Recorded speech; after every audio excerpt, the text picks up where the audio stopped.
துர்கா, இந்த வீட்டு மருமகளா நீதான் இவங்க 3 பேருக்கும் மோட்ச தீபத்தை ஏத்தணும்.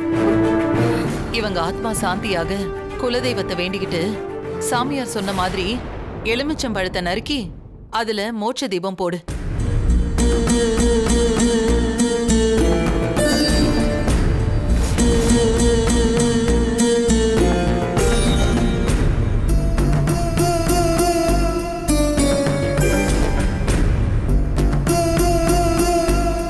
துர்கா, என்ன ஏன் மோட்ச தீபத்தை ஏத்த சொன்னதும் உன் முகமே ஒரு மாதிரி ஆயிடுச்சு? அப்படிலாம் ஒண்ணும் இல்ல அத்தை. நான் எப்பயும் போலதான் இருக்கேன். என்னடி என்கிட்டயே பொய் சொல்றியா? இன்னும் கொஞ்ச நேரத்துல உன் வண்டவாளம் தண்டவாளம் ஏற போகுது. சரி சரி, டைம் ஆகுது துர்கா. சாமியார் சொன்னத நல்ல நேரத்துல பண்ண வேணாமா? சீக்கிரம் பண்ணு.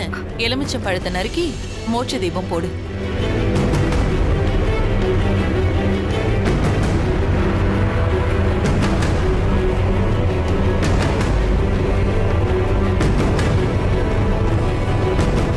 புடி.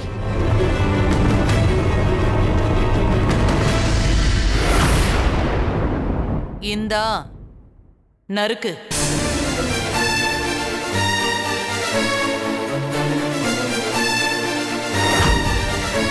ஏன் துர்கா யோசிச்சுக்கிட்டே இருக்க?